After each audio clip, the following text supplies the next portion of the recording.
morning, good afternoon, good evening, wherever you are in the big old wide spinning ball of stuff. My name is Jade and this is How to App on iOS. And we've got a very special guest today. Ladies and gentlemen, kick back and enjoy the wonderful sounds of Joe and Doug.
Good morning. I hope you're all doing well. Welcome to the show. Sorry about my little kerfuffle there with the microphone. Hey, it's Friday here in Australia, and it's Thursday for the rest of you in the rest of the world. So thank you very much for joining me today. I'm super pumped. Been waiting for this for a long time. And look, it has been a long time waiting, and if it wasn't for the wonderful, wonderful kindness and amazing help of Joanne Woods, we wouldn't have this interview rocking, because she can be just as persistent as me. So you just heard from Joe and Doug Woods. That was from their album Anagram, which is available on BandCamp, but we will talk more about their music as we go on. Today, it's a great pleasure for me. Trust me on that. I have a person on the show who most of you, I'm sure, will know if you're an iOS user or a music creator of any sort. I can tell you I found this wonderful person in a time of dire straits of wanting to work out how to use an app I just bought and spent $39 on and had no idea how to use it way back when. And thankfully I found his video on YouTube and saw the famous view of his hands in front of that iPad. He's an accomplished, amazing keyboard player, an amazing mind for music, somebody who I virtually watch every day, and I'm sure a lot of you do too. So I would like to welcome to the show, finally, your friend and mine, Mr. Doug Woods. Doug, how are you going today? Yeah, I'm good. Good, thanks. Yeah. I want to watch that geezer as well. Who is he? I'll send you some videos of him. I want to learn about him. Yeah, it's pretty entertaining. Yeah. It's very strange because I keep looking at the chat feed. I'm going to look at the chat feed, wanted to reply to them. You can do that as well if you like. Sinzo, we hello, everybody. Let's do that. Let's do the shout-outs. We'll get all that out the way because everyone loves their names called out, and we love doing it. So let's see. We got Three Stig here. Stephen Rimmer is here. Spider is here as well. Synth Widow, which is Joe. C is here. Les Productions. The Garage Band Guide Patrick is here too. Paying to Get is here. Who else? Let me run through this massive list of people. Colin Powell. Who's that guy? I have no idea who that is. You may know him. Colin Powell is here. Nina's here. Andy Goldsby Wall is here. SM Borthwick. Wow, there's a lot of you. Tom, Rochelle, Scott. Thank you all for being here, everybody. Let's see. I always try and make sure I catch it. Russ 8889 is here as well. Andrew Fox, Nonya Buzz. Scrolling. Skies Watcher. Hello, Danny Broderick. Hello. Let's see. We're not even halfway. Look at this. This is crazy today. Did I say Andrew Fox? Maybe I did. Maybe I didn't. I did again. I saw Doctor's Orders. Pete Johns is here as well, so thank you for being here. Dean Thomas, g'day. There's a lot of familiar faces from around the traps, all here today. Let me keep going. If I missed anyone else, Ed B as well. Welcome aboard to you, my friend, too. And I'm going to get down to the bottom. And if I have missed you, you know what you can do? Just put a carrot in the chat. Cold Acre, one of our great mods, is here too. So Jamie Mallender is here with a fantastic channel himself. Check out Jamie's channel. Dude! Dude! Oh, I need an effect for that. Dude! There you go, Jamie. Thomas Gillane, look, there's an absolute heap of you here. Deep Gravity, thank you all so much for being here. Gary Hubbs too. I'm down at the bottom now, so leave a carrot. IS Tracon is here as well. All right, let's get down to it. I need to ask you some questions, all the important stuff. Doug Woods, what does music mean to you? Not a lot, really. Do you know what I mean? It's just... it's just music is music's Yeah, it's really important, isn't it? You know, pays the bills, dude. No, it music is. I don't know. It's like it's not. I wouldn't go as far as saying it's life, but it's important. I love music. I've always loved music. I've loved music since I was a little kid. So yeah, it's always been a part of my life. Making music's always been a part of my life. Well, you know, if you want to call it making music, but it's it's apart from Joe and family, obviously, it's the most important thing for us, because that's me and Joe met through music, you know. Yeah. So if it wasn't for music, we wouldn't have met. Well, tell us. All right. Well, let's jump into that. What is the Joe and Doug love story? Now that I've got the music playing in the background. Well, it is when I was living in Spain. Joe was living in Spain as well, and I was running this rock academy thing.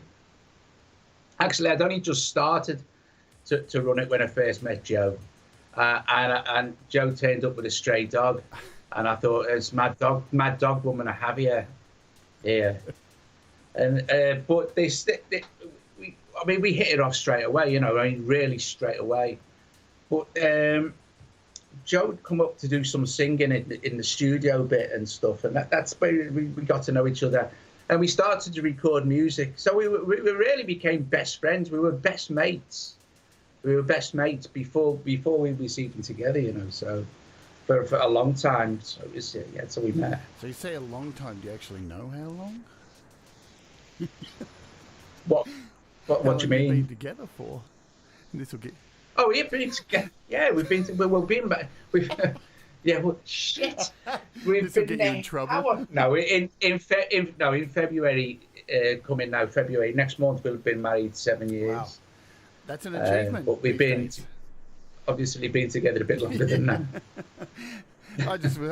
I could imagine if you got that wrong, I could hear in the background, what? No, I'm not going to get that one. Of course. So look, it was quite funny. The wedding was really funny, actually, because nobody turned up from my family. Nobody. And it was all full. Joe's half of the registry office was completely full, you know, and there was no one on my side. Sounds like my wedding.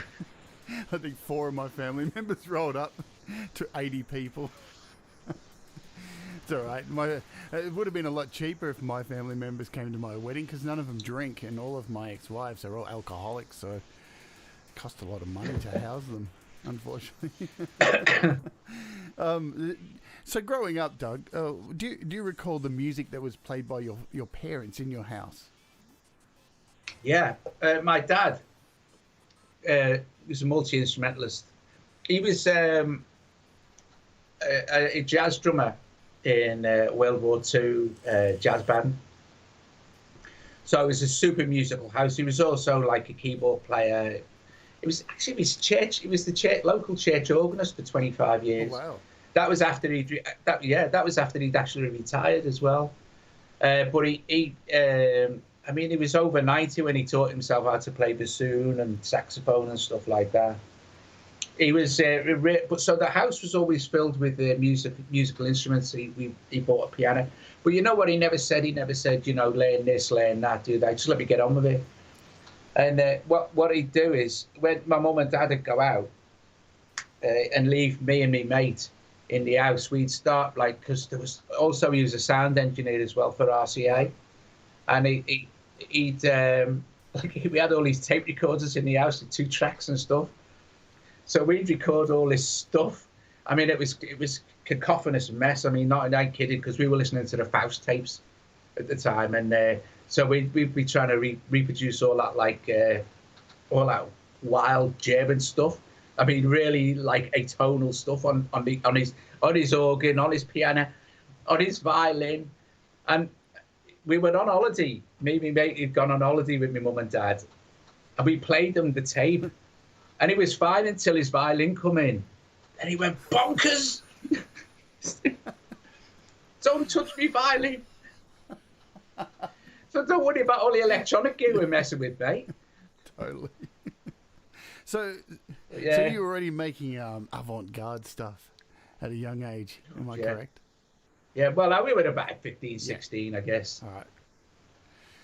And he also had me drumming in a church folk group, and then he had me playing bass because he wanted to play the drums. So I didn't know. He built me a bass amp, you know. He didn't buy one, he built one. He was actually, to be fair, he was a really, really clever guy. I mean, super bright when it comes to electronics and music and stuff like that. So I love that older generation. You don't get that much anymore. I remember when I was at a tech school, we were in a woodwork class, and all the power went out, and the teacher instead said, we'll go and play cricket instead. So instead of going to the sports room to grab a cricket bat and ball, he actually went and made a cricket bat because we're in woodwork, wasting half the period. And I was like, dude, you didn't need to make one. But, you know, it was a good cricket bat he made. But if you can do it, why not go and do it? I'm absolutely. Do you know what? To be honest with you, I wish I'd have listened to me dad more. You know, about because I'm absolutely crap at maths and electronics and stuff like that. I ain't got a clue. I can plug stuff in, but like as if it comes to like making it or anything like that or repairing it myself, nah, I've had it. But if I'd have listened to me dad, he said, you know, you should learn all this stuff. And I'm like, nah, dad, I'm going to be a rock star, you know what I mean? I'll have a road crew to do all that for me. How'd that go? And she just laughed. My mum wasn't musical. She loved music, but she didn't play music. She wasn't musical, like, she didn't play an instrument. She loved listening. My dad had play the organ in the evening. He played Cole Porter and Irving Berlin and all that stuff, you know. So all the oldies. Do you recall what was your first album that was either given to you or purchased, and what format? What format was it on? It was a 12. It was a 12-inch album. It was the Sweet Greatest Hits. Oh, the sweet, nice. It was brilliant, absolutely brilliant. Do you still have it? No. Strangely enough, no, I don't. Yeah, no, I've got a lot of vinyl, but I haven't got that. My musical tastes changed quite rapidly. I mean, that was what, God, maybe I was 12 or 13 or something. There was a single, I remember saying to me dad, he was going to buy me some single, I can't remember who it was, one of the glam rock bands. And I think singles then were about like 50p or something. And I found this Sweet Greatest Hits album in Woolworths. Remember Woolworths? And it was $3.99. And being back then, that was quite a lot of money, you know what I mean? So it took me quite a while to persuade them to get me that instead of the single, you know, because I'm saying, yeah, but look at the value, Dad. I wouldn't mind, but he had like hundreds of albums, you know.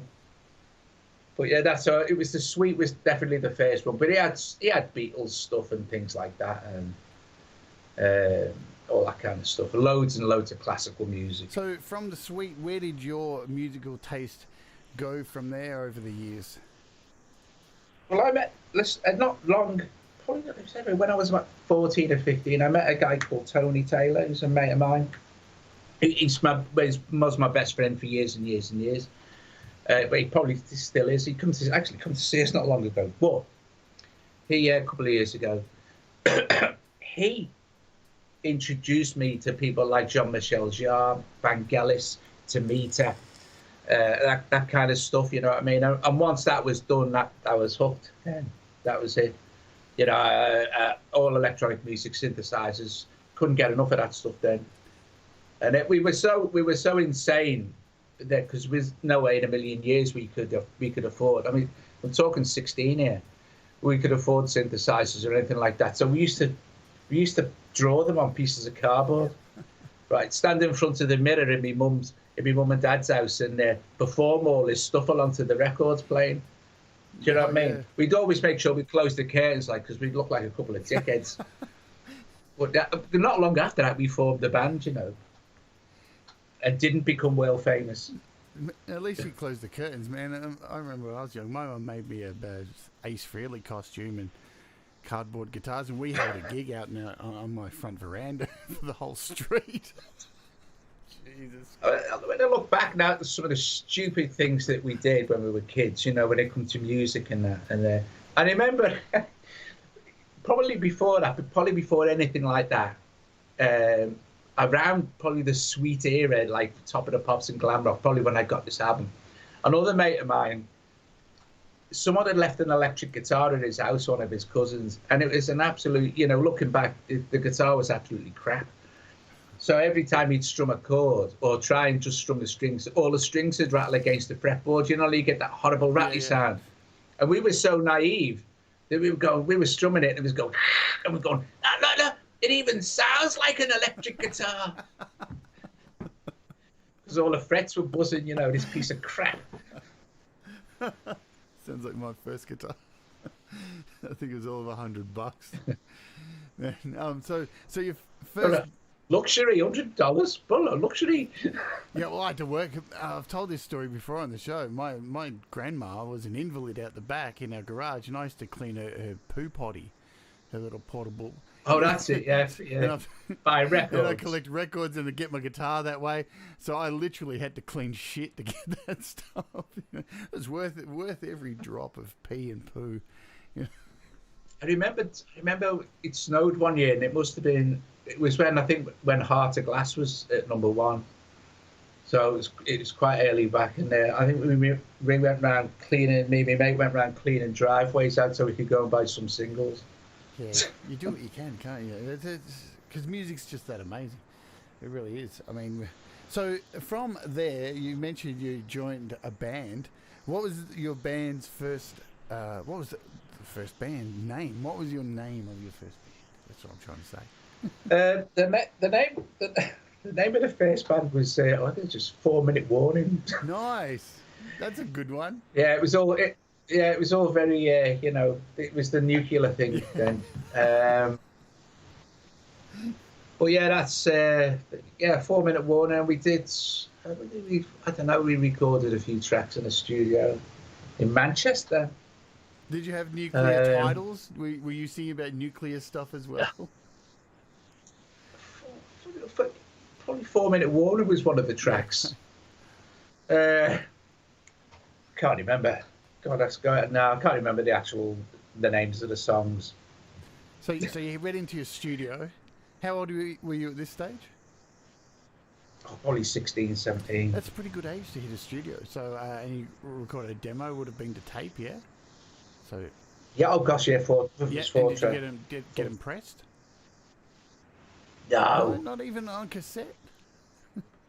No money. Oh yeah, we had a few cassettes for ourselves. Yeah.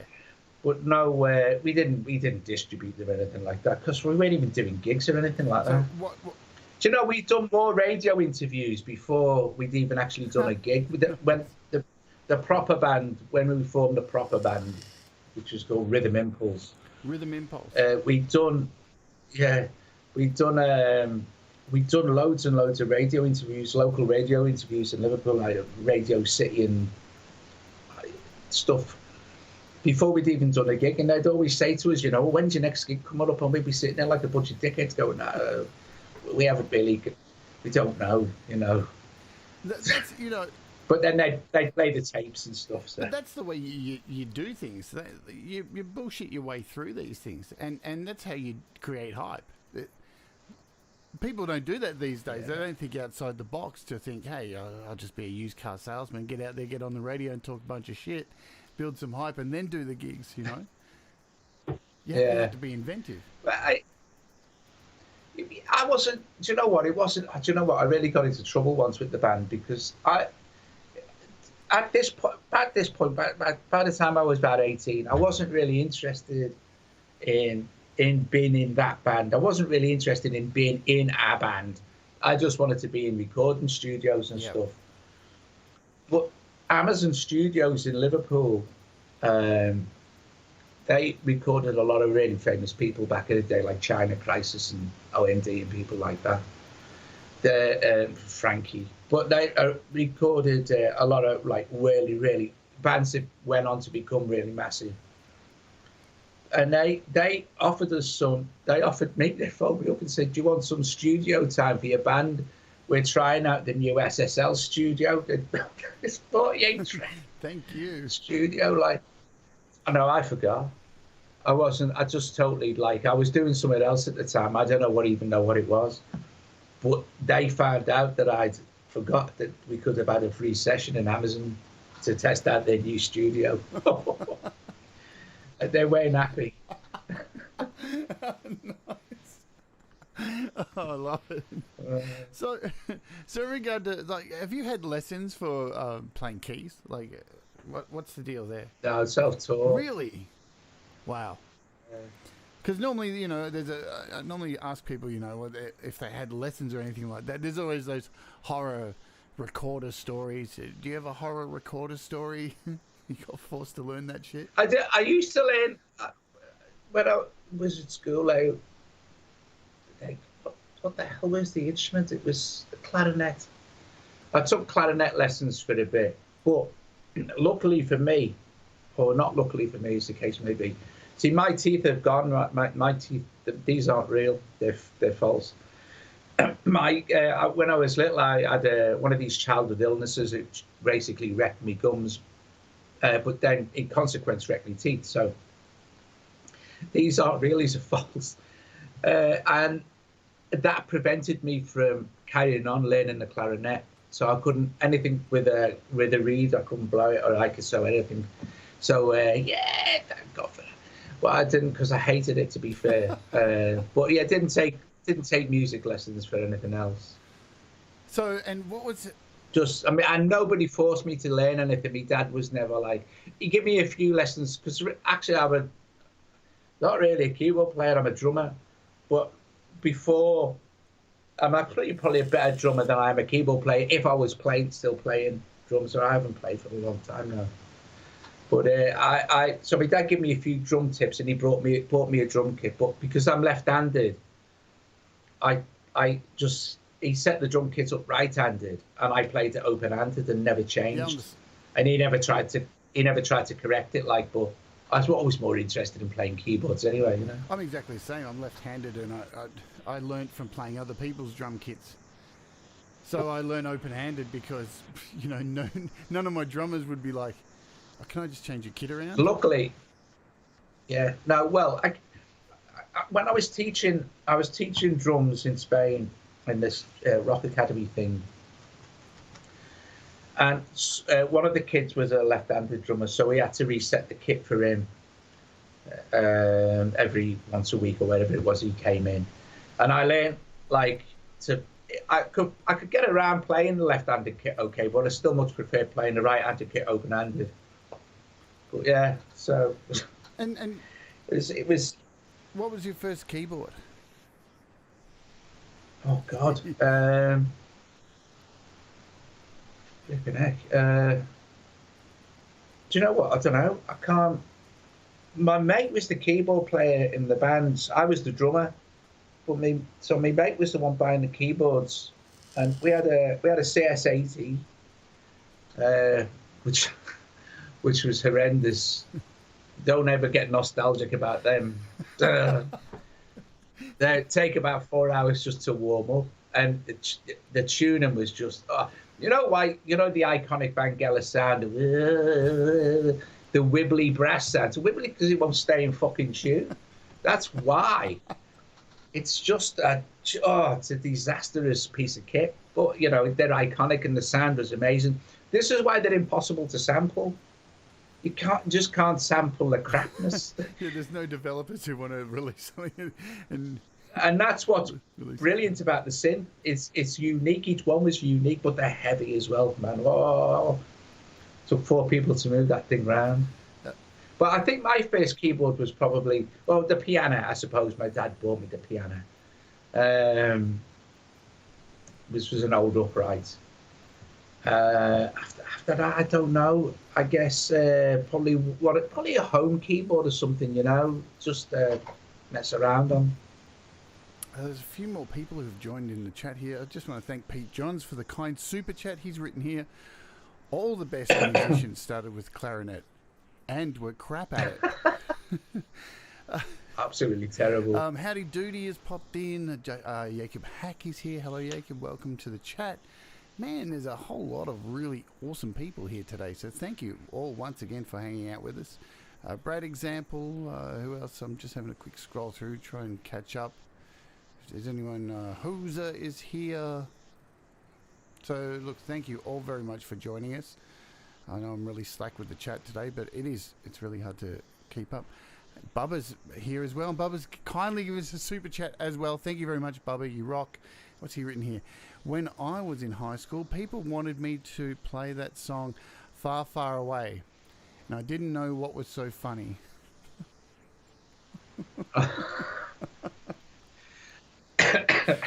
Thank you, Bubba.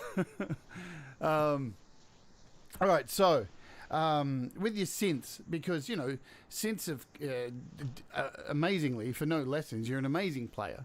You're somebody who, when I found on YouTube, I had really no idea. You know, I say this a lot to on the show about YouTubers, and when you come across channels, especially when I see people teaching things, I normally try and find out their backstory, because I don't like learning from people who have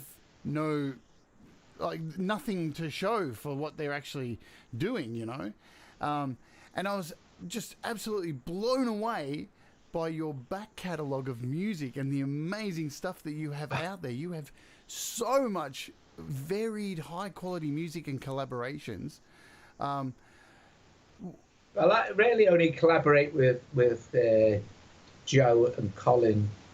Don't think I've... Oh, and Tosborn, who died a few years ago, bless him, who was a good mate as well. We did it.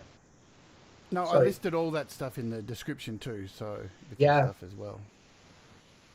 The Toz album's pretty out there. The remit we set ourselves for that is no rhythm and no melody. Perfect. So if you ever listen to it, it's quite out there. It's quite it was I actually did the other night, so it was right up my street. No, I'm I think you should know me by now. Like, I like things that challenge. I find myself now moving.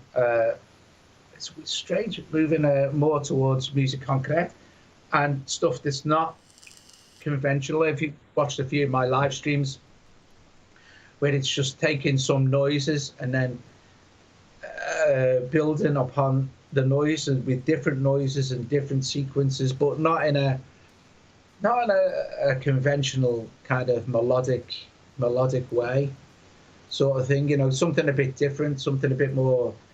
I don't even know if you call it soothing, because some of it's not. Some of it's quite difficult to listen to. If I listen back to some of the live streams, sometimes it's quite it's quite awful, really. But it's like jazz, right? This kind of music. It's more fun to do than it is to actually listen to, unless you can strike a chord with some people. It can be quite annoying to listen to that kind of stuff. No, it can though, you know what I mean? It's because it's not like, it's all right for you, you're making it, and that's, you know, that's the fun bit, isn't it? But listening to it, unless it's exceptional, or it's really, really good, I come away sometimes thinking, excuse me, I've done a really good job here, it's really good. And I say to Joe, you know, what was it like? And she'll say things like, yeah, it was all right, took my headphones off after 5 minutes, you know. So, or she'll say, no, it was really, really great. I really enjoyed it, you know, especially with the things I've started doing, where I've just started to, you know, do live performance things just for fun, really. Some of them, and the last one I thought was absolutely, God, I thought it was disastrous. The apps kept crashing, things kept going wrong. I had no clue. I'd worked out 4 bars, and I'm sitting here at 15 minutes past 8 thinking, where am I going to go from here now? But you know, sometimes it's really good, sometimes it's not. Guys in the chat, are we buffering today? Is everything okay? We're having any buffer issues today? No, I don't think so. Oh, God, don't talk to me about it. That's worse than the fuck. That's worse than the C word. It's the B word. Don't say it. All will collapse down on us. So yeah, look, I think the first album I listened to was, and let me bring it up. So it was one of your collabs with Colin, actually. So that's what I really got into, and I've got into your stuff with Joe lately. But I want to talk about the stuff that you've recorded with Colin, because these are some really amazing concept albums that, man, they're just incredible. Like, no, it was one of the things that I really didn't expect it, because, you know, I was so used to watching your channel and just seeing you talk about apps, and then to be taken away to these wonderful worlds that both you and Colin had created was really fantastic. So what's the process that you and Colin go into to creating these wonderful albums? So how it works is we'll have a basic idea. So we'll have a list of stuff that we might want to do. So it would be like, okay, so we've got a list: scientists, theatre, space, science fiction, astronomers, writers. Once we pick an idea, like say for instance, writers, we both like horror fiction, so we did an album called Dark Side of the Pen, where every single track was the name of a horror writer. You'll find it there somewhere. I've got all of them, mate. And then I've got all your albums. There it is. Well, it is Dark Side of the Pen's there. And then sometimes, like with, like the Sally Castor thing, when we did the Haunt of Sally Castor, which was the first one we did, the very first album. Sally Castor 2. That's Sally Castor 2. And then the Haunting of Sally Castor, which was the very, very first album. And funnily enough, that album would never, ever have happened if it wasn't for Jordan Rudess, because the first track, which is The Haunting of Sally Castor, that was...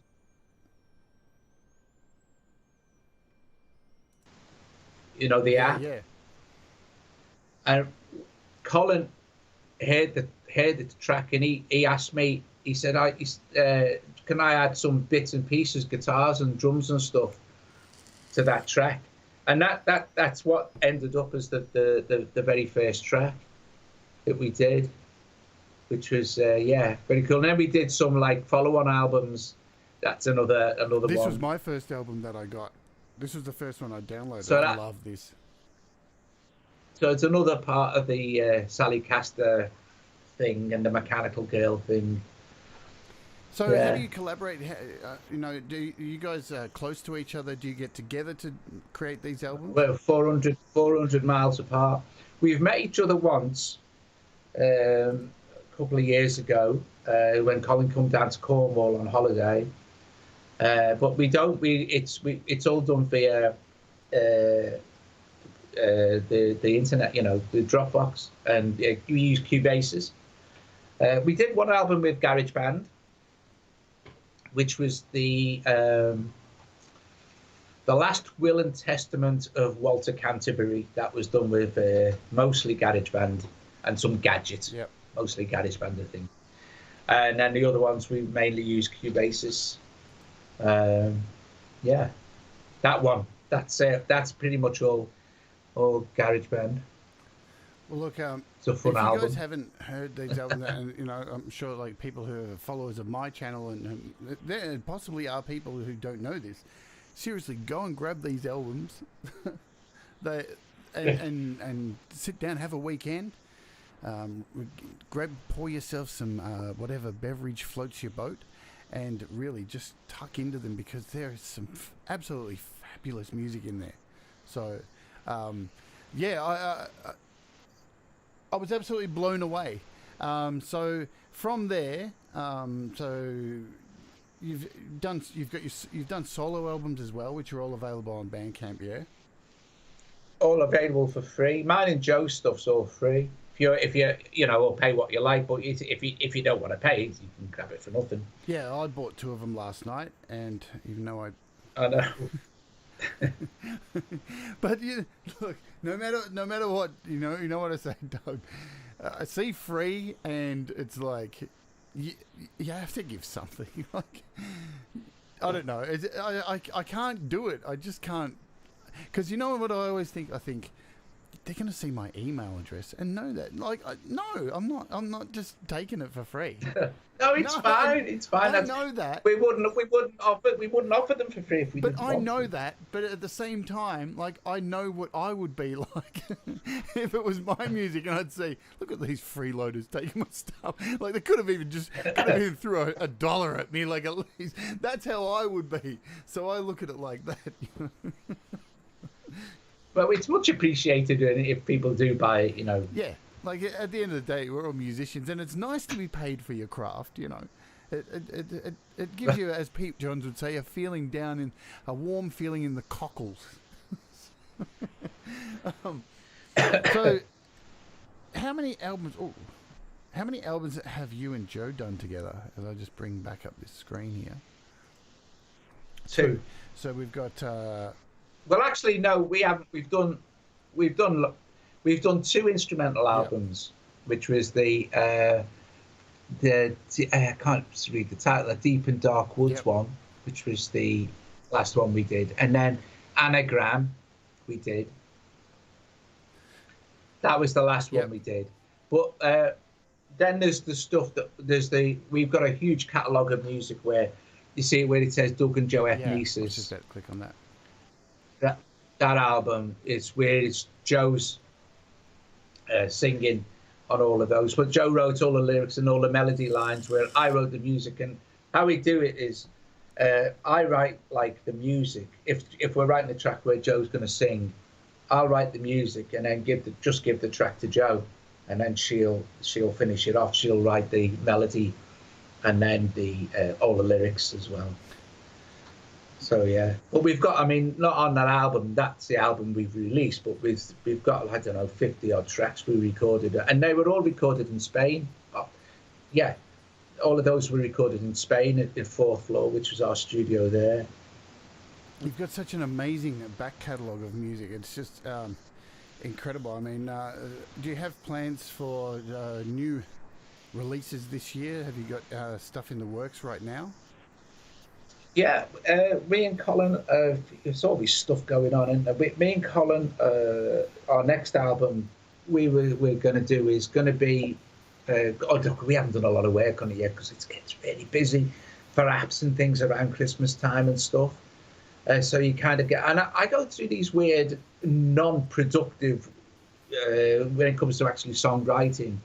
I'm all right when I'm performing stuff or making stuff up on the live streams. But when it comes to actually putting stuff down, I'm like get like a block, and I have to. But I know that it'll pass. I know that it'll pass after a couple of months or a week or so or whatever. And then I'll be back into it. And I'll all of a sudden get a spurt of creativity and start putting stuff down. But it'll be an album that would have been possible to record in the 70s, late 60s, early 70s, which was, for me and Colin, we think of the classic years of progressive rock. So if it could have been done then, we'll use instruments that would have been available then. No, we will use digital instruments, obviously, but only copies of what would have been available back in the late 60s, early 70s. Or 69 to 79, which is the classic progressive years. Colin's written in the chat, he'll create 3 tracks in a day. Yeah, I'll go mad sometimes, and then not quite 3 tracks in a day. I'm not, Leonard and McCartney.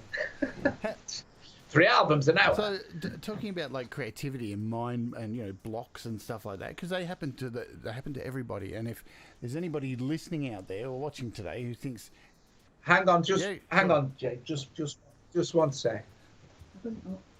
Oh, thanks, darling. No, sorry. That's okay. That's okay. Joe's just asking me if I wanted a drink. Oh, thanks, Joe. Isn't she amazing? I love Joe so much. I'm glad she. Joe's glad she brilliant. hasn't gone shopping today. I'm glad she stayed for the show. No, Charlotte went shopping. Charlotte went shopping for us Doug, today. can you show us your interesting Arturia shopping list that you showed me? Your shopping paper before the show? Your notepad? Awesome. Check this out, guys. Hang on, full screen. Check out this notepad. You want to tell us about that? It's all the notes. It's where, yeah, because Arturia, because they're brilliant people. Man. And they really are. The sound test room might as well be called the Arturia sound test room. Because they send me everything. I just love that they sent you a notepad with a keyboard on the front of it. It's just so wonderful. They sent me. Let me just see if I can actually get this thing off the thing here. There we go. They sent me the notepad. Oh, thanks, darling. Brilliant. Cheers, thanks, guys. Joe. Cheers. They sent me the notepad, and they sent me the little. That's fab, in it, with the little microphone. Nice. And but they also sent me Arturia mints in a little tin. Have you had any? And some clothes. They sent me clothes. They sent me Arturia t-shirts and Arturia fleeces. They are top people. They are top. Mind you, I mean, also to be fair, they're pretty much over 90% of my videos does feature Arturia gear. Yeah. You know? So it's quid pro quo. For sure. Yeah, they're sending me out a keyboard at the moment. I can't wait to get my hands on it. They've been so wonderful to deal with. And yeah, the little awesome. This one, the little Keystep Pro. Oh, drool. That you'll love this. It's absolutely brilliant, especially the strum features. Oh, man, I've got this thing at the moment, and it's just too big for me. No, that. I can't. Man. They're too big sometimes. I need little. I'm going Volca nuts. I am. Yeah, well, you've got a massive collection of stuff there. So if anybody's watching your live stream, you have a huge collection of synths there. What's it been like lately? Because you've been doing a whole bunch of live streams performing. How's that been going for you? You've been enjoying that? Because I think it's been fantastic. No, I enjoy doing it. You tend to shit yourself before you start, and I don't really like. It doesn't. You know what I mean? Honestly, the truth of it is only music. It's not, life changing. So when things go wrong, it doesn't really matter. But you want it to go right for the people watching it. You know what I mean? If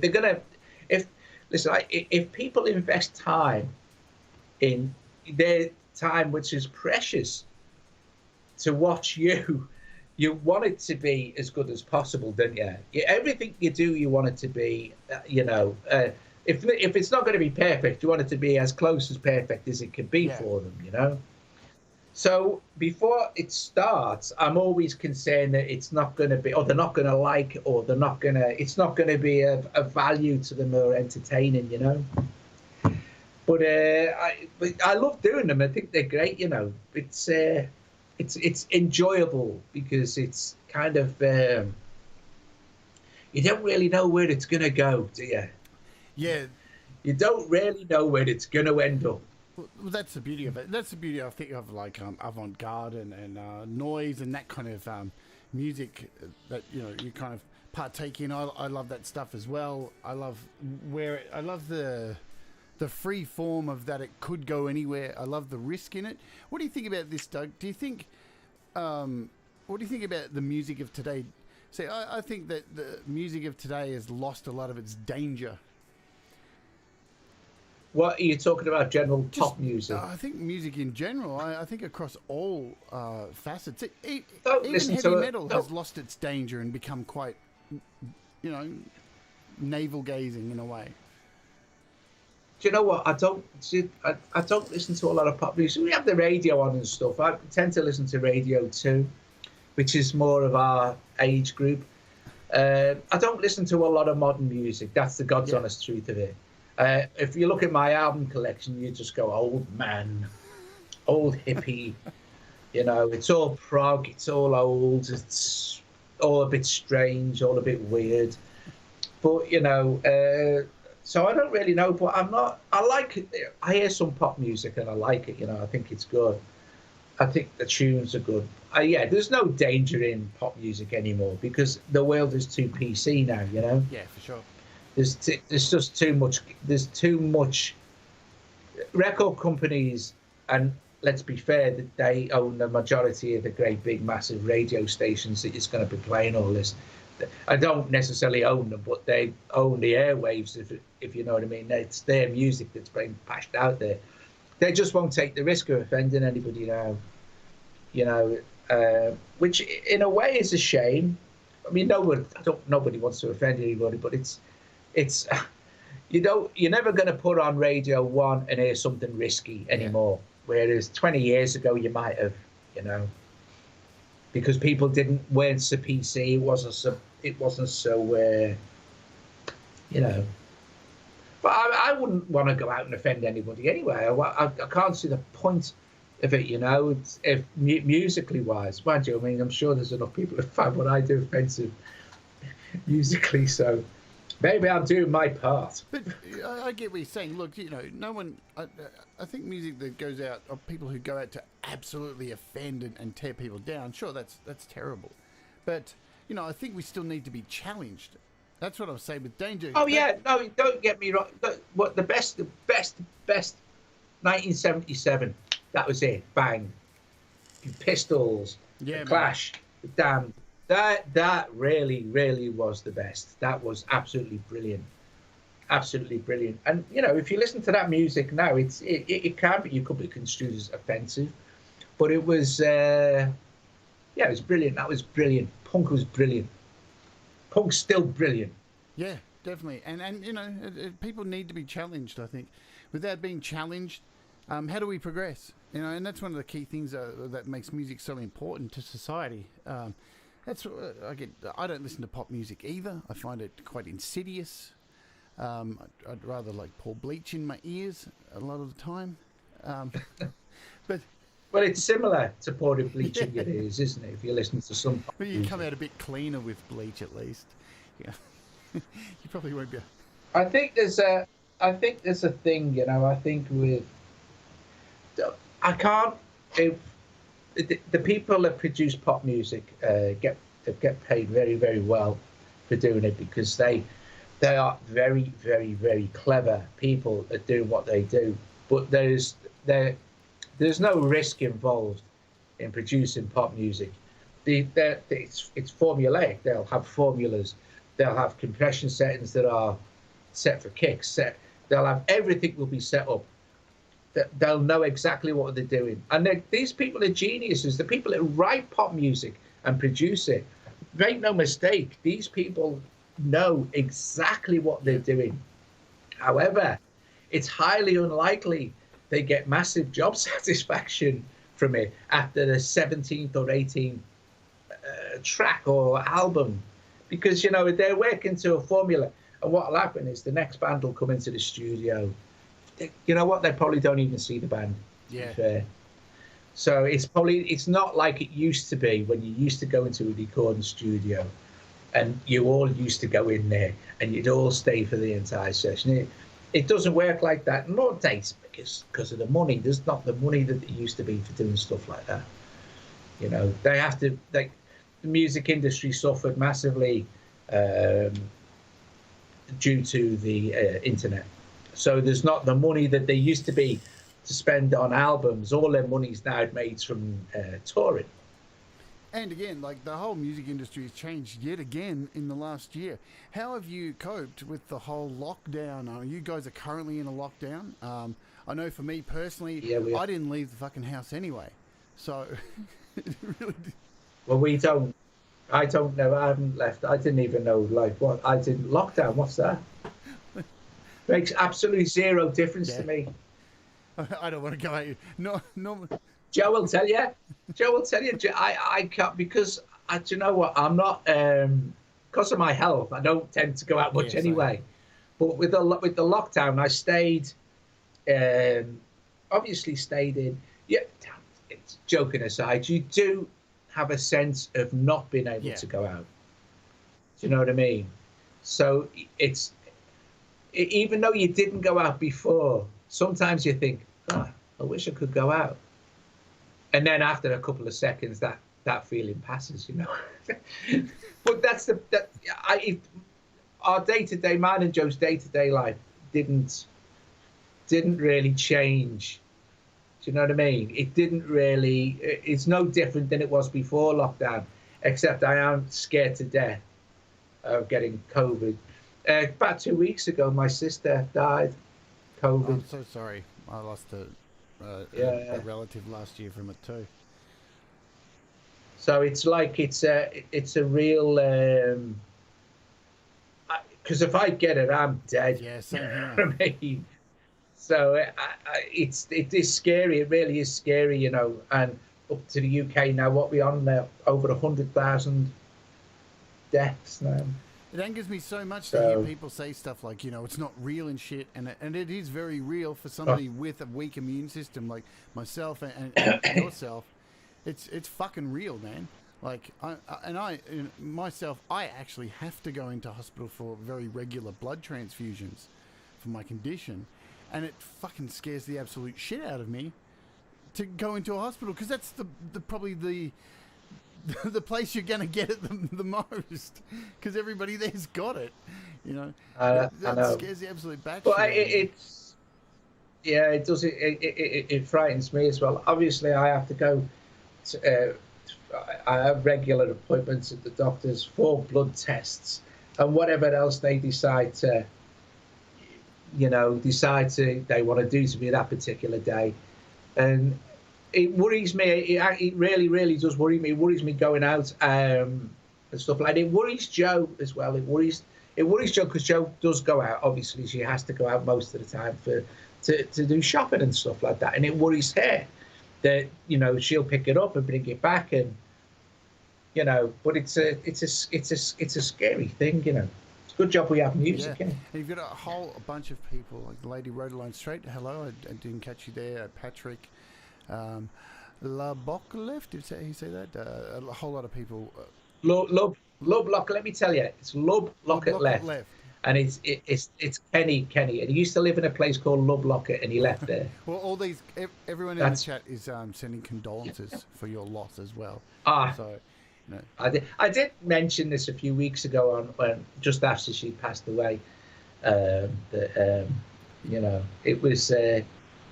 Yeah, Joe had mentioned it to me too. So, it's incredibly hard, man. And I was saying to Joe, look, I lost a few people last year and had to do these virtual funerals, watching from my bed on an iPhone.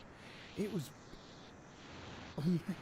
like, I can't even explain it. It was the most weirdest thing, because I was actually screen recording it at the same time, going, "Oh my God, what the hell?" And you could see people who you love through the screen. It's just so weird. I think Ed's just said your level is a bit low. Whose level? Mine. Yours. I think Ed B's just made a comment. I'm not sure. Oh, am I? There we go. Oh, there you go. No, I did turn it down because there's a crazy storm happening here, and man, it is so loud outside. I'm surprised people can't hear it. Look, I say this too, just the last thing on COVID and the whole lockdown and all this kind of stuff. How has it been for your creativity? Because I've thrived from it. There's been people who've suffered from it and their creativity's gone down the shit. How have you been creative-wise with all this lockdown? That's a good question. I don't really know if it's made any difference. Because I haven't really changed how I actually work. I just get up in the morning and I come up here and start working. So I'm not really sure if it's creative-wise. I've started doing a lot. I think when the first lockdown happened, I did more live streams, but it wasn't really any difference creatively. It was just it was just kind of the same thing, but more of it, if you know what I mean. But it hasn't really affected my creativity. I don't think if it's made any difference to it. No, I don't think so. It's just the same. All right, well, that's going to lead me to, because a big part of your creativity is, and I know a lot of people have already been typing in the chat going, when are we going to get to the sound test room as well? Because it's a massive part, as I said at the beginning of the show, of many of our lives. And it's... Oh, thanks. I know doing this show too, you kind of start to take it for granted. Well, not so much how important it is for people. Because I'll say it. If it wasn't for shows like yours and Patrick, who's here, Pete Johns, Jacob Hack, a whole lot of these people who make fantastic content, it would have been even before the lockdown. I was already glued to all this stuff. But during the lockdown, stuff like what you're creating is just a godsend for people. It's helping with mental health, firstly, for creativity. So how did you come up with the name for the channel, and how did it all kick off, as they say? Okay, so when me and Joe were living in Spain, we were living in this apartment, and we used to record all our music in a camper van. We had this camper van recording studio, but when we moved into the apartment was on the 4th floor. So we call the studios the 4th floor, and that's where we recorded all the music. But we were also teaching people and recording other people as well. And we used to have loads of kids around, and they'd mess with all the gear, because Charlotte and Lydia would bring their friends around and stuff. So it was really great. It was really great, one of them community kind of studio places on the 4th floor. But we had all this stuff, and YouTube then, so this was 2011. YouTube had been going for a few years. YouTube was different then. Before it was, yeah, it was different. It was more community based, and we started the channel. We sat around and let's start a YouTube channel, just to show people the gear and do some demos and stuff. Just for something to do. It was easier then, actually, YouTube, but to get going. So that's what we did. We started it to just to show people the studio and stuff and things like that, and bits and pieces. Well, and then there was quite a long gap of 6 months where we didn't really do anything. This is where we transitioned back from Spain to the UK. I bought an iPad not long after we got back, because they were just the thing. It was an iPad. It was an iPad 2. And really just started making app videos to justify the amount of money I was spending on buying these music. And it was Jo that got me into the music apps, because she had an iPod with this drum. She had Sound Prism on there and some drum apps and stuff. Do you know? Because some of these apps are really, really old. Yeah, they've been around for ages and ages. And of course, once you get the app bug back then, like you're buying these apps, and they're only 69p then, like 99 cents or something. I mean, I bought Animoog for 99 cents, 69p back in the day. But so that's what it was. So we started doing the videos just as a way to justify because we weren't making any money at YouTube then. You know what I mean? It was before they even made us a partner. It was it wasn't really making any money. It took a year, I think, to make 30 quid. Well, you used to be like everyone used to be able to be a partner straight up, because I remember I used to be one, and then you just applied, changed it, and you had to have like 1,000 subs, and then I remember the day I got that email. Like, I wasn't making any money back then, because I was just like, here's my music kind of thing. But then I remember getting the email from YouTube going, sorry, but fuck you, we're taking away your partnership. It was like, what? Really? Yeah. I was really glued to those 19 cents that I couldn't get. So you're at the forefront of iOS back in the day, and I know myself, I was recording. I think I first started recording on iOS in 2011. And back then, iOS was a very different beast. I had to jailbreak to be able to transfer files between apps. It's really... Yeah, I did. It was at least 2012 before I did any iOS videos, I think. That I think was... And I can't even remember the first one. Was it Cubasis? Might have been Cube. I can't remember. Or Guitarism. I remember the first time a developer offered me an app. I was like, free stuff. Can't believe it. And now, it's great when you get your first 3 apps. It is, yeah. Yeah, I still love it. What I do get confused with all the codes. I've got pages full of codes. I look at them sometimes and just go, it's looking like the Matrix. I don't want to give I've done it a few times. I've given the wrong code to somebody and then they've put it in and redeemed it, and I'm like, oh shit. I think it was Dr. Zordes who that went down with, and you're like, oh man, that was supposed to go to somebody else. Whoops. So you transitioned, doing these shows on apps. How's it been, the journey, like with people subscribing, and how it's changed now during from 2012 when you start out to now, where we're live streaming and you've got live chat to deal with and super chats and all these things. Do you think the change of YouTube has been for the better? Are we in a better place with YouTube at the moment? Yeah, I think so. I think so now. It's Google aren't bad when it comes to paying creators. Yeah, I agree. It's fair. They pay, even right at the beginning. They pay. It's decent, and if you get a decent amount of views and stuff like that,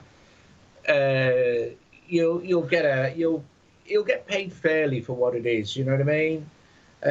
So it's not like they're giving you like, well, you're only going to get 10% and we're going to get 90% of the ad revenue. It doesn't. You always get more than half, which is fair, because you are providing content, obviously, for them.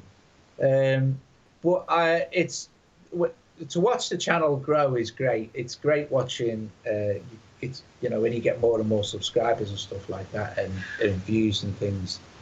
It's lovely, because if people appreciate what you do, that makes a massive difference, doesn't it? Instead of just banging out loads of stuff that people really hate, at least if somebody's enjoying it. I always said to Jacob, I'm not bothered about views. I'm especially not now.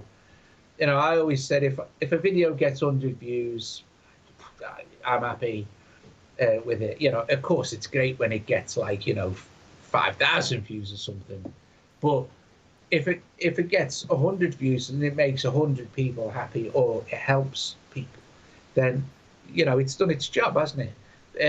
And then the rest of it is just there's so many videos on the channel now that kind of when you just release a new video, it's kind of almost like just channel reinforcement then. Do you know what I mean? It's but you still want to put the most important thing. It has to be valuing time for the person watching. So if you can give the person watching something of value, I think you've done your job, haven't you? And it doesn't really matter about views and stuff like that. But it's nice to have loads of views, but at the end of the day, it's neither here nor there. When it's coming to doing, it's like, okay, you could say to yourself, oh, all right then, what because making music videos ain't never going to make you rich. Making anything to do with apps or hardware, not unless, well, even then, you've got to be like, you've got to have like hundreds of thousands of subscribers and all the top gear. It's just come out. It's a hard slog. It's a hard slog. Yeah, it's hard work. And you've got to love what you're doing. Look, I've been there's this new app that's come out on iOS only called Clubhouse, which is like this TED Talk kind of thing with a whole lot of entrepreneurs, a whole lot of people who have made it on YouTube that I've been logging into. I've got like a invite to it and been hearing all these amazing YouTubers, really large channels, talk, and they've got this open stage where they invite people up and they can talk about their channel and give them tips and stuff. And you just hear a constant thread in the last 2 days of me being on there. You've got to love what you're doing. Right? You've got to actually enjoy it. And it's not about the counting the subs and counting the views and stuff. If you're enjoying what you're doing, people will come and they'll enjoy it as well. Because people can see through bullshit. And I think that's what I get the most through the sound test room. I can see through the bullshit. And I can see that you can see a really beautiful person behind the camera with the hands touching the screen and a real genuine want to help. Yeah, for the longest time, man, I had... You know what? I don't know if there's other people, because I've been a subscriber, a very quiet subscriber for a long time, mind you, who never really said much or commented much, but liked your videos. I always wondered what the fuck you look like. And then I saw you, it was like, oh wow, he's totally not what I thought. I don't know why I didn't think magical keyboard wizard. I don't, you know, to be honest with you, I don't even think I'm that good a keyboard player. That's the God's honest truth. I really don't. Really, for the amount of time I've been playing, I should be loads better. I should really be a lot better. I'm as good now as I was at 20. I was probably better than 20. But you don't really... I've really progressed. Seriously, I'm stuck in 1973. Well, you're incredibly humble as well, too. That's what I like. So what are the plans going forward? What do you have planned for the sound test room for 2021? Well, being the humble person I am, you're a world domination. It's coming for you. No, I'll just carry on doing what I'm doing. I love it. So if you don't know as well, I suggest highly, there are links in the description. Go and join the Sound Test Room Patreon. There's a lot of value in it. Yeah, that's important. The patrons, Joe looks after the page. Well, as you know, you're a patron, but we do have a lot of stuff there, you know, and that's a massive help. The Patreon. Yeah. For us to be able to do what we do. Well, there's a lot of value in there as well, because it's quite cheap to join. So it's $1 to join, or you know, if you want to pledge more, that's cool too. And you provide a lot of fantastic content, like, you know, you do giveaways there and stuff like that. We can't call them that on Patreon, of course. No. But the magic hat. So, you know, there's a lot of value on your Patreon as well. So I do suggest people do that. What I'm going to get you to do now is get to our favorite part of the show. Is I want to know what apps tickle your fancy. I'm going to bring up the screen here so I can do this live, because I could make it a lot easier and get you to send me the list and I can do it, but I like searching for them while you're telling me about them. So do you have 5 to 10 apps that are your go-to apps that make you smile and happy? Yeah. Synth Master 1. That always makes me happy. Yeah. And KV make me happy as well. So yeah, Synth Master 1. I think it's a brilliant synth. It's brilliant on the desktop as well. What is it about Synth Master that makes you the happiest? Well, I'll tell you what it is, right? There are millions of sounds in there, and I don't have to program nothing. Presets, baby, presets. It just sounds great. You can do a little bit of tweaking here and there, but yeah, you know, just pick a sound, and it's brilliant and it's great. And I tell you what as well, it's also so efficient on CPU. It doesn't do you any harm. You know, you can run a few of them and there's no problem. Then I've got a session in AUM where I'm running 8 of them, running quite complex sequences. and that was done from years ago. Really good. And you just mentioned AUM. Is that going to be one of your next apps? I'm guessing. AUM, brilliant. Couldn't. It's a reviewer's dream. It's a game changer. AUM, yeah, it's absolutely brilliant. The whole ecosystem of AUM is so clever and so well thought out. Just great stuff. Oh, look, there was a picture of Blinking Sector. You know, for the longest time, I was afraid of AUM. Were you? I had an audio bus, and I kind of. It's weird how you. Because look, I'm not a keyboard player by any stretch. I admit that. Whoops, wrong camera. You know, I'm a metalhead, and you know, I play some jazz and all that stuff. But I play guitar predominantly and drums and sing. So keyboard's always been really scary. So I kind of had this stupid image in my head that audio bus was like the kind of rock guitarist kind of thing to use, where AUM was the electronic thing. But and I had AUM for a couple of years and never really used it, and it's only been last year that I started using it, and it's just, I agree 100%. It's, people throw around the word game changer so much, but this thing really is. You can just do so much with it. It's brilliant for demoing apps, you know, because you can have a couple of things open on the screen at the same time. It's so easy just to mix around and stuff. And then I guess for as a DAW, Cubase 3 now is probably my favorite DAW to record in. And what do you think of all the? So you know, there's I love Cubases as well, but there's quite a bit of a kerfuffle about like the change from Cubases 2 to 3, that there was issues with. Yeah. 3. Is it worked out? Is it There working was. well now? It's so far it's working really well. Yeah, they find out most of the bugs, but yeah, God, it was a bit of a disaster when it first came out. But they knew that and they fixed it. They're good.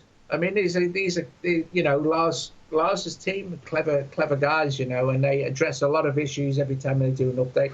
You'll wait quite a long time for the Cubasis update, but you know, it will fix a lot of stuff.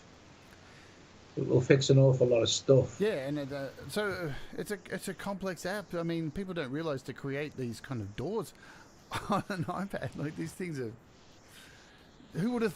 I think as well the confusing thing was that they've still got Cubases 2 and then Cubases 3, and then people were saying, well, why have I got to pay extra for Cubases?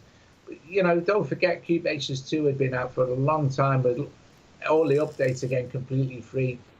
Companies have to make money, you know, these people have to be paid, the team have to be paid. It's, you know, just one of them things, isn't it? But like the good thing is they never took Cubases 2 away.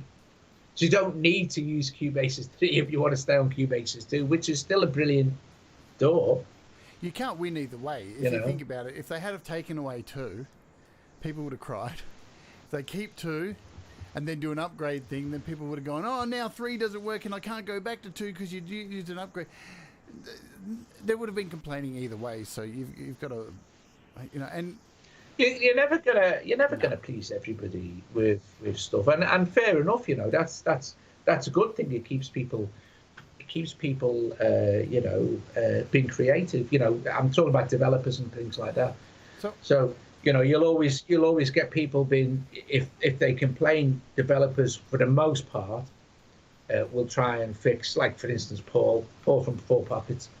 If someone suggests something for one of his apps, he's in there, blinking, putting it in, you know, which is remarkable. I gave Paul in my opinion, was the developer of the year last year because he just creates stuff out of the blue. I love the way he just surprises you with something that you didn't know you needed, and it's amazing. I know you're good friends with him as well. Look, I just want to take a break from the apps for a second. What do you think about the whole, you know, the pricing of apps and the whole free apps against, like, you know, in-app purchases and stuff? Because, you know, you hear a lot of people, you would see it on your channel, I see it here as well. You get these people bitching about, oh, but I want it for free. And Well, Yeah. What are your thoughts on all this stuff? It yeah. pisses me off. Well, yeah. You can't. The, developers, if you want a decent app, then the developer has put an awful lot of time and effort into making that app, so they deserve to be paid. You know, that's fair enough. You know, I mean, you wouldn't expect to go into a supermarket and take a tin of beans off the shelf, would you? And stick it in and you know, steal it like. But some developers choose to make some apps free, which is really great. Usually, if they're going to do that, they may have some IAPs that you can buy if you want to, but you're not being forced into buying it. But if you do buy an IAP, then it is helping out. What I don't like is subscription-based models. Hate them. Think they're crap. Don't think they work for music apps. Full stop. It just don't work. Yeah. So yeah, the subscription model for music apps is just mad. I think one of the worst. I think, you know, there are a lot of subscriptions out there that you know, it's a wrong model for certain apps. What I do hate, this is more of a gaming thing. I think with gaming apps, this kind of used to happen was they release a game, and I'm more happy to pay full price up front. Like, it's an investment. I'm going to use it, so I want to pay for it and own it. As much as you can own digital content. But with a lot of the games, developers stopped updating them, so you might have paid $20 for a game, and then it just disappears off the App Store. That stuff's really shit, and thankfully it doesn't happen much for the music developers at all. So we're lucky with that. Yeah. So, all right, we'll jump back into another app here. Let me bring up the right screen. What else have you got, Doug, for me? Okay, so I like at the moment. See, things change, you know. So at the moment, I'm using Riffer a lot by Audio Modern. I really like Riffer. Oh, and I tell you something else as well. So we've got Riffer, which is just us. No, you don't. I haven't reached out, and I haven't got all the monies. But they'd give you a copy. They're really nice. There's only so much time in a day to get to ask. I will get to it, you know. Yeah. It's something I want to do. It's really good. Anyway, the Riffer, but I've always liked Riffer. I think it's really good. But I like the desktop stuff as well. That's really good. See, it's different. Do you know what? It's difficult for me to be objective when it comes to favorite apps because I don't. The trouble is that I haven't paid for that for years. You know what I mean? So they give you the apps and then you use them and then you kind of gravitate towards a few ones that you really, really love, like AUM and Riffer and Cubasis and Synthmaster One. These are the kind of staple things that I keep using because they help show other apps as well. Do you know what I mean? What's the other one as well? Paul's MIDI mixer. Yeah. Brilliant. Genius idea, that. I love that idea. I think it's really good. Yeah, that was the thing. God, I got to find it. Is it AUM MIDI mixer? He's called it. I think it's not called. Yeah, it's mix MIDI mixer for AUM. It's called that. Yeah, this blew me away. This was a thing that you know, I think a lot of people were crying out for, and you know, I think the really cool thing with Paul, every time I've reviewed an app or a new app's come out, I get a copy of it, I start playing with it, and then he messages me and says, "Oh, don't do it yet. And it's only been a day." He's like, "Don't do it yet. There's already an update." Like, I found a bug. He's got Gavin. He's got Gavinsky to find bugs for him. There's another great channel too, man. He's becoming the new hot thing for iOS. Go to music reviews, I think. Yeah, he's so in depth. I mean, you really get I know if and I cheat too. It just is what it is. If I get something that's way too hard for me, and I'm going, oh my god, I'm not getting it.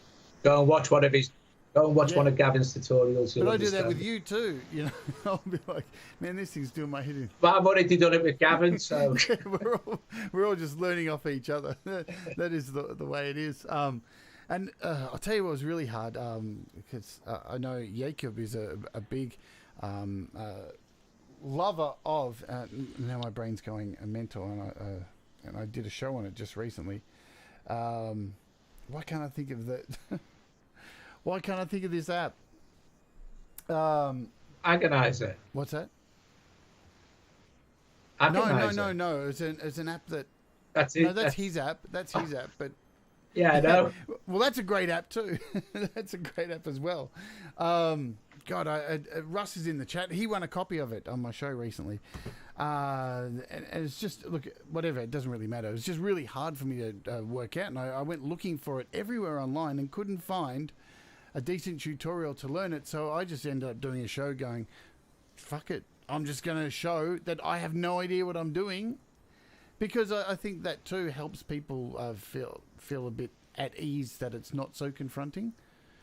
To, you know, if you, sometimes with, do you find that when you're reviewing an app or having a look at it? Drambo, that was it, Drambo. So I found Drambo just to be melting my brain. I couldn't get my head around it. I'm an Auria Pro kind of old school studio person. And so I just thought, fuck it. I'm just going to do this show and show everybody I'm struggling with this, but let's just push through it. And for those who may struggle with it as well, they'll hopefully get their head around it. Do you have? Yeah, Drambo is incredible. Drambo can be quite simple, but it can be also incredibly complex. So it depends on your level of wanting to dig in. I see the trouble is with Drambo, and it's not. No disrespect to the app, and me and a developer are good friends. Because I do Xeon and Sunriser and all the rest of it of his apps. So Drambo is very, very, very clever and complex, but it's because it's a modular system. If you can build pretty much whatever you want in Drambo, but it will take you time. And the trouble is, if I spent time to build something in Drambo, it would take me longer to explain how I built it than it would be to. You could only show small bits at a time. And I don't know if you've ever noticed, if you start to do part ones, part twos, part threes, part fours, people lose interest. You're best off trying to cover what you want to cover in one video and then leave it a few weeks and maybe do another one.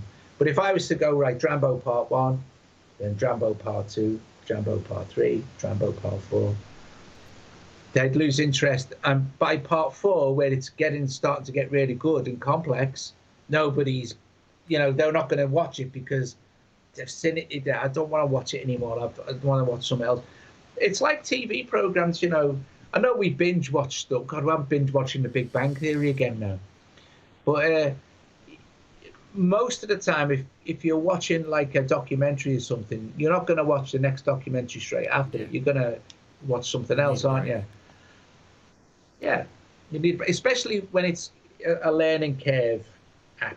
But you can look at anybody's YouTube channels, and if they've done part one to part three, part one will always get more views, and part four will be less.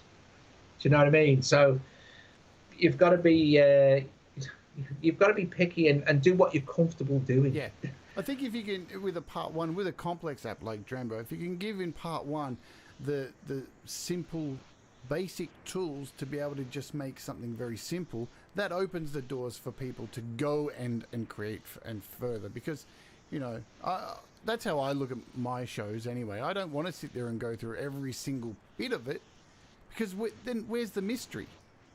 I want to. I agree. That's right. But I mean, I'm not saying that I could do a Drambo tutorial, because I couldn't. I have done Drambo. I think I've done a couple of Drambo videos. I did one on Drambo, and I think I did one on Drambo using Drambo's effects. Also, as well, the thing with what I do is I'll learn as much of an app as I would use that app, and use the parts and show people the parts how I would use it. Like I show people MIDI mixer quite a lot, or how I would use it. I'm not one of these people that likes to go around assigning CCs to controllers and stuff, and all the rest of it. I find it quite time consuming and not very productive for me. But if people enjoyed the bits that I'm showing them, then maybe if they like it, they can go off and then kind of do a bit more exploring sort of thing. Because I think sometimes you forget that when like you and me and Jacob and Dean and all the others and Pete and everybody who does content, you're doing constantly varying content. You're not like saying, right, I'm going to sit down with MIDI Mixer, and all I'm going to do now is play with MIDI Mixer for 3 days because you can't do that. Especially do what I do or you do, and making videos almost every day. And I like videos. I put videos on YouTube every day or sometimes twice a day because I like to make videos. I enjoy making the content. I enjoy, and especially nowadays with the live streams, the community thing is just absolutely brilliant. I would quite happily stream with me sitting there strumming a guitar for 10 minutes, or half an hour, just so they could get together and have a chat. Do you know what I mean? Because I think I've watched so many times that they discuss stuff that has nothing to do with what I'm doing, which is fine. I've always said that. I don't care what they talk about. I want them to communicate with each other and help each other out with stuff. So that's key, isn't it? Because that's what creates community. Yeah, definitely. Community is the most important thing. I mean, we on this show we have this thing, these warts thing, where it's just manifested. We call everybody warts because we all rise together, and that's been the focus of my channel from day one. I don't want to just sit up here and yammer on about apps every day, because you can get that anywhere. Out of it, I want to see all the people who are in the chat creating things and getting better and growing and networking and doing, and it's happening. And how lucky are we that we get to kind of facilitate this stuff? It's really wonderful. Yeah, I think it's brilliant. And it's funny. Joe gets really worried if, say, like Stephen Rimmer. If Stephen doesn't turn up for a couple of days, Joe starts to try and contact them and see if they're okay. So it's important to us, and they may not think it is, but it really is. It's so great when when you start to when you make the live stream visible, and the chat feed opens, and they can start talking before you go live. It's so comforting to see the same people each time come up there. Like you've got your Walls, Stephen, you've got Russ, Spider turns up a lot of the time. It's like Colin, and I think that's great. And Si, it's brilliant. And I'm sure you have the same people as well that do exactly the same thing. And it's like family, isn't it? You can talk to me. You don't even have to talk about the app with them. You can say, is your shoulder okay, Stephen? Or because he suffers with his shoulder and stuff, I think that's great. I think the community part of live streaming is the most important part of it. It's like, and then if somebody wants to watch, if someone wants to watch the video afterwards and get content from the video or learn about the app or whatever it is I'm demoing, then that's great. Yeah. That's there as well. It makes me incredibly happy. And, I see people from other channels. I try and pop into everybody's channel and make a presence. And it's been really amazing during this last year, COVID, and seeing a lot of people jump across from other channels and communities spreading amongst each other. And it's just, look, at the end of the day, knowing that people are actually creating stuff and actually feeling good, that's all that matters, man. That's what we're here for. We're here for... I think as well also a really important part of what me and Joe try to do, and I'm sure you do as well, is and it's insanely difficult on the internet to do this, but is to create a safe and friendly environment for people to talk. Because there's so much trolley shit out there that it's difficult. But we won't stand for none of it. If anyone starts to be an arse, then they're history. We don't care.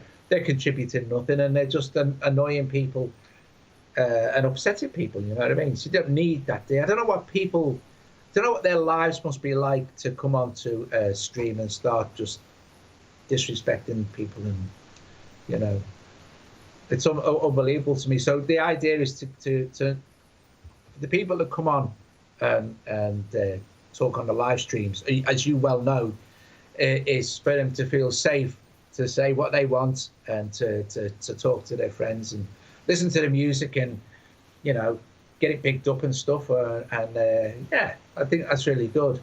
I think because you want people to come back as well. You want them to interact, especially now with the COVID thing. I think it's with more people being at home and, like you said, more people with possible mental health issues. You know, if you're not used to being stuck inside all the time like I am, it can be really, really upsetting for people to know that they can't go out and communicate with their friends and family and stuff, you know? 100%.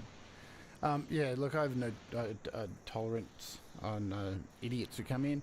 We just remove you straight away. There's no point even like bringing anything up and drawing attention to them. I don't get it either. It's like you think about real life. It's virtually the same thing as being at a party and somebody just walks in the room and just pulls their pants and takes a shit in the room. Like, I don't know how anyone could feel like that's a nice way to go. That's what it is. It just doesn't make sense to me. Like, hey, if that's your thing, like, good luck to you. You won't be doing it on my fucking channel. So any more apps? Because I've kind of broken that up there. You want to throw a few more apps at me? Did you have any more? Gosh. There's hundreds. A couple more. But it's just thinking anything at all by Eventide. Yeah. Anything, because their effects are so cool. I just actually want to say that their apps are on sale.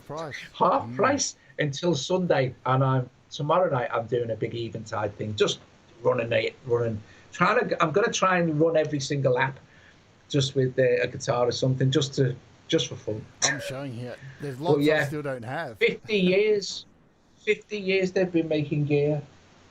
Yeah, and they're fantastic apps. 50 years. Yeah, and they're again, Eventide are amazing people. Yeah, they really are nice people. Yeah, super kind. They make fantastic apps. So, as you can see, I've probably got half of them. So I own about half their apps. I really should be getting more of them now, but they're on sale. You should ask them. They'll send them to you. I have a whole bunch of them that they've sent me. So, you know, I've still got to get around to looking at a few of them. Man, I've got overloaded with apps sometimes. Just send them a list and say, give us codes for all of these. Yeah, that's what I did. I said, send me, I'll have all the reverb ones, thanks. And they went, all right, here's 4. I was like, thank you. Love you guys. All right, so, well, that's it. Yeah, go for it.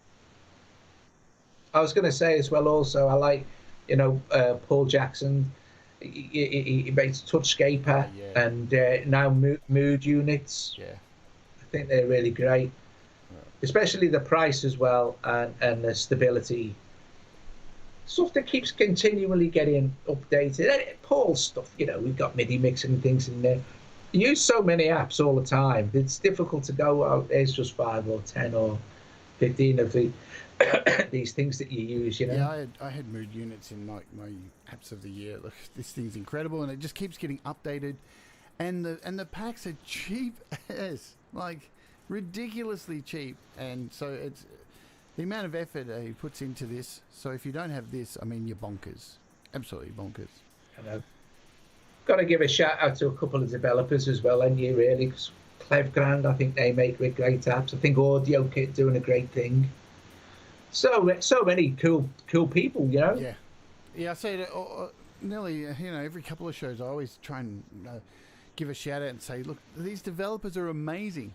They who would have thought that, you know, 10 years ago we'd have all this amazing stuff in the palm of our hands, and they keep banging this stuff out, keeps getting better and better, and you know it's got to the point now where these apps are so powerful and so great that you just don't even know what to do with them, because we've got so many of these great apps on our iPads. It's incredible, and I think that's only going to get better. I think iOS is still, in the terms of like digital music production, it's not that old. You know, iOS music making. Not if you look at like your PC and your Macs and stuff like that. and all the rest of digital recording equipment. It's still quite the new platform. Indeed, it is. So. I also want to just send out a shout. I think Ed Zielinski gave me a super chat a while back ago. Let me scroll back. I think I did miss it because I was deep in conversation. So I want to say thank you, Ed, for that super chat. That was very kind of you. These interview things, I do miss a lot of that stuff. Right, so we are at the end, close to the end. So what I want to ask you is what I ask everybody on here, and sometimes people surprise me with this answer. Doug Woods, when do you think is the best time for people to start creating? What, creating music? I don't know. You take the question for what you will. Well, whenever they want, there's no risk. The bloody stupid question. Don't ever ask that question. It's a closed question. I try to ask so many open questions, right? See, this is my private joke. I've been taught through the years of being a journalist and stuff, throughout of opening open questions. When I was a volunteer, open questions. So in my mind, I think it's funny to ask the most closed and horrid question. I don't know. You're talking, I ain't listening. For the longest time, I laughed my ass off at that question. But in all seriousness, it's true. People just should be making music now, every time, whenever you can. You know, Yeah. and if you get pissed off, take a break, go do something else. For God's sake. What I think, here's what iOS has done for people. It allows now anybody with an iPhone or an iPad to be creating music. That's the best thing about iOS. I think anybody can do it, and literally anybody can, really. Yeah, and people don't even have any idea of how to make music. That's the most beautiful thing. I see that all the time. I've got a friend who has no idea how to play music whatsoever. I got him to download GarageBand. They were like, "Oh, I'm not going to be able to use this." I said, "Seriously, just do this one thing. Just do this, and you'll be blown out of the water." And they did it, and were like, "Holy shit, this is absolutely incredible." And before long, they'd made a song. It was just fantastic to see that happen. Yeah, that's brilliant. That's what it's all about. Just having a go. You know, it doesn't matter. I think when you first start to make music, and this is where Joe is now, because Joe's a singler. He's a singler. Joe was a singer. And Joe's a singer, and a lyricist as well. But since she started making music on with their iPad, actually making the music, and I let her get on with it, because I think that's the best way for people to do their thing. Don't interfere. Don't say you're doing that wrong or you're not going to do that.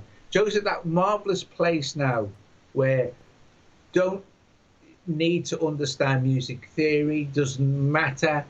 You create what sounds good to you, and that's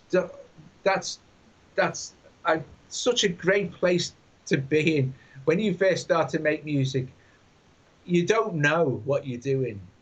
You're just making noises and you're making sounds, and if they sound good to you, that's it.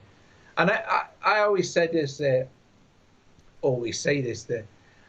To me, everybody, if you bang dustbin lids together and you put it down on some sort of recorded media, whether it be digital, tape, or whatever, to me that's music. You're making music. If I'm not like one of these snobby musical types at all. I can't stand people who are like, it's that music. Yeah. You like it, yeah. How many notes is on the paper? Well, the paper's not playing anything, mate, is it? Unless it's your Arturia notepad. Well, it's very technical. It's very technical, the Arturia notepad. I want to hear you play some ditties on that at some stage. But sample that. where's Koala? Get the koala out, folks. There's a show in that. God, my brain always thinks like that. There's a show in that. The cat farted. That's it. Yeah, well, you need to get in touch with Philippe and say, can I have one of them notepads, please? They did want to send me the Polybrute notepad, but it was 2 meters long. I want to see an Arturia sampling show from you with Koala. You can shake the tin full of mints, sample that, sample the notepad. I've eaten the mints. Oh, you've eaten the mints. They were too good to pass up.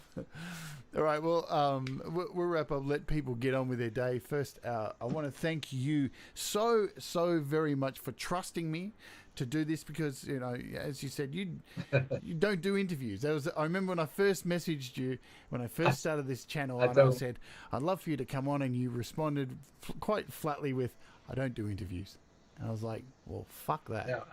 That sucks, doesn't it? So... Fuck that, I'll get to through his wife. And look, I persisted. I saw you come in the chat one day and was like, I'm going to mention it on the mic. And look, I'm just so very thankful that you just trusted me to come on this show. I love everything that you do. I love your music, and I think I can speak for everybody here who's been in the chat and just agrees wholeheartedly with me. If it wasn't for you, like, what would we do? What would we do? Oh, I'm sure you'd be all right. Anyway, take a compliment. But yeah, thanks for having us on the show, Jade. I've actually really enjoyed it, and I don't do interviews. I don't like doing interviews with people, even written ones, you know. So yeah, but I've enjoyed this. And I want to thank Joe as well for being my rock and helping me push you over the edge and setting up the computer and the webcam. Love you, Joe. You're absolutely wonderful. So thank you. I don't know if she's in the chat. Joe loves your stuff, Jade. Anyway, she's always she's always watching your live streams anyway. Yeah, we chat a fair bit. So I think she's amazing. I think both of you are amazing. And I want to thank everybody here today for hanging out with us. If it wasn't for you guys, we wouldn't have channels here creating content for you. So thank you very much for your continued support. All of the links to Doug's stuff is in the description. So the Patreon, his channel, all of his music. So go buy, listen. Become a Patreon as well. There's a link up the top in the chat there that you can click to go straight to BandCamp. And we are going to go out today with another track, and we're playing a Doug Woods track from Little Hearts in the Big Picture. And I'm pretty sure we're playing Did We See Them Shine? Is that right? I've got the right. That's right. So, and I'll just let you know, so you might want to mute your mic through this, Doug, for the reason, but don't need to do it right yet. But and please hang on the line. So when I finish the show, I'll just get to say goodbye to you off the show. So yeah, stay cool, everybody. Keep doing the things that make you happy. We all rise together, and remember that mistakes make you better. So until next time, we'll see you again. Thank you all very much. And this... Bless you all. See you later. This is Did We See Them Shine?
Come up next over on Pete's John's channel. He's hanging out with Joey Helpish, and they're looking at the Helpish Aware cover album. So head over there. There's a link in the chat.